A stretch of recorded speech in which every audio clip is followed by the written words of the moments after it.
So this question is an absolute classic question on plant reproduction. It's a topic that a lot of people find quite tricky.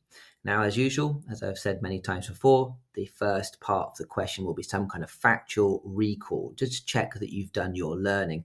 And what we've got here is the anatomy of a flower. This is an insect pollinated flower, which we'll find out a little bit about later on in the question. And we tell that because of the lovely big petals and the positions of the stigma and the anthers. So you do need to know all these structures.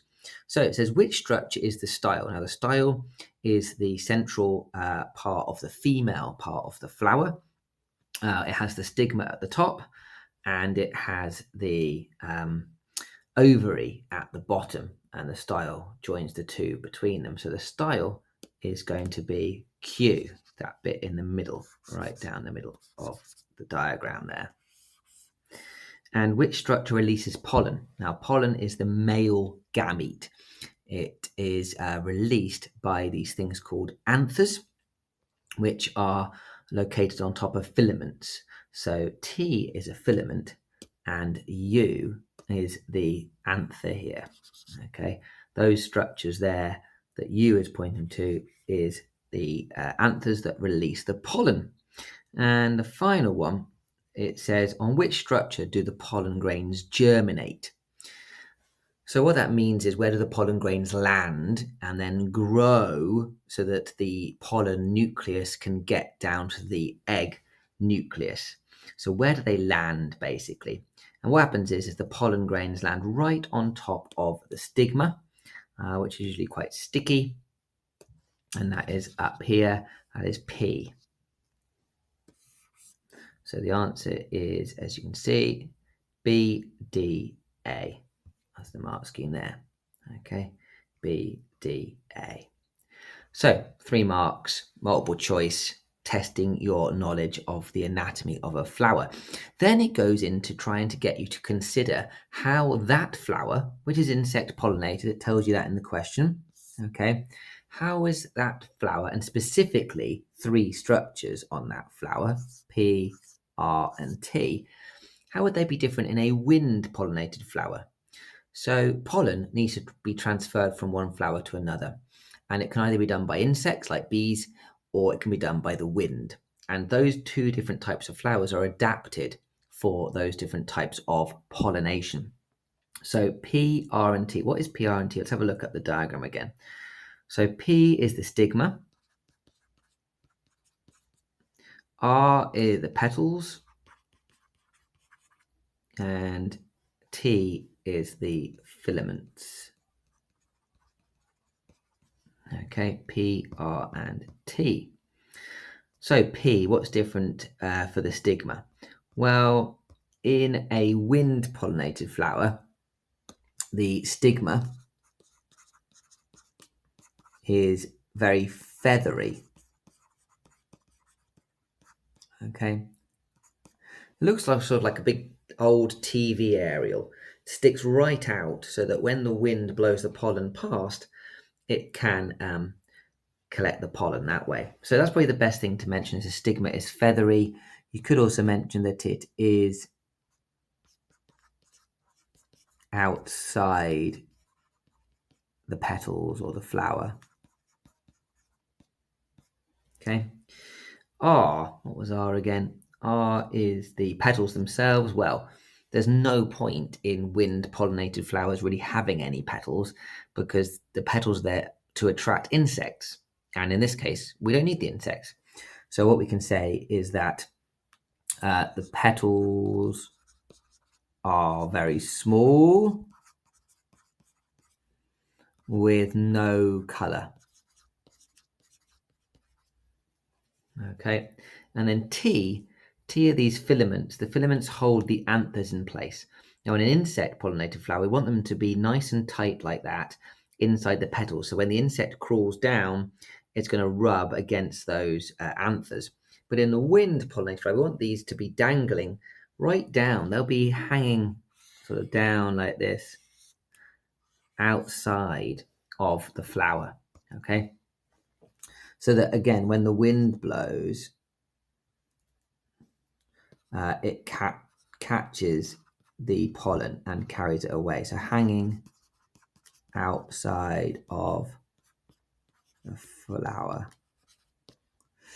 Okay, now if we have a look at the mark scheme, we can see those three things. So as we said, the stigma is feathery, or I also said outside the flower. You could have also said it has a large surface area caused by those feathers. The petals are smaller and not coloured.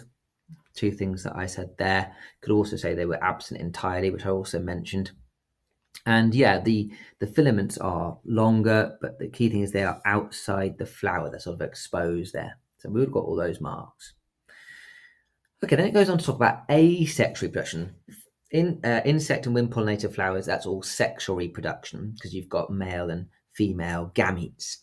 But it says, what about a natural method of asexual reproduction? Now, you should have learnt one in your course.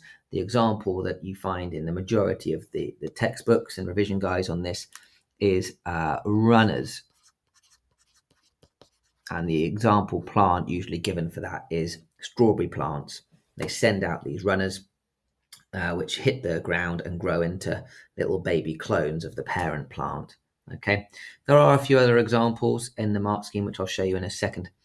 An artificial method of asexual reproduction is when humans take what are called cuttings. Okay, this is where you sort of snip off some of the plant, maybe like a rose, and then you stick that in the ground, and that grows into a clone of the parent plant. So those are called cuttings. Those are both key terms you must learn. Okay, just show you the mark scheme for those two. Yeah, we could have had runners, could also have bulbs that you plant, like daffodil bulbs, corms, tubers, rhizomes, but it's unlikely you would have heard of those. Runners is the example you should have learnt about. Similarly with cuttings, you can have grafting and layering and tissue culture, etc. But really, cuttings is probably the word that you have learned and I would expect you to know about. We go into then a bit more of a broad question, now that we've talked about sexual reproduction and asexual reproduction, about what the differences are between these two types of reproduction. Okay, and there's a few things we can focus on here. I think the first thing, which I've already mentioned, is there is no gametes in asexual reproduction. There is no sperm, no eggs, no pollen. There's just no gametes. Okay, and therefore there is also no fertilization. That is the process where the gametes fuse and they come together to make a new cell, a zygote. That doesn't happen because there are no gametes. Okay, so there's no fertilization. It's also much faster asexual reproduction. And if I was going to say something else, I'd probably talk about genetic variation, because there is no genetic variation in asexual reproduction. We're just cloning over and over again. Let's have a look at the mark scheme for that one, because it'll be interesting to see what else there is in the mark scheme. So, yeah, no gametes. That's what we wrote there. Okay. Yeah, I suppose we could also talk about meiosis, because that's the type of cell division that makes gametes. One parent cell. Now, a lot of people won't get that mark, or they'll get that mark wrong, because what they'll write is one parent. Unfortunately, that doesn't tend to be enough. As you can see here, it says ignore, which means you can't get the mark if you just refer to the numbers of parents. The key thing here is parent cell. Okay. No fertilization. Talked about that. Okay. There is no genetic variation. And yes, I said it's faster. Okay, so these are the key features you want to refer to. And then the final question is an interesting one, 3-marker, and quite often the final question is a bit of a strange development, let's say, but it's testing skills beyond the sort of more straightforward ones there. It says a farmer has 2 varieties of a plant species. One variety has a red flower colour and no scent. The other variety has a white flower colour and a perfume scent. The farmer wants to produce a variety that has the red flower colour and the perfume scent.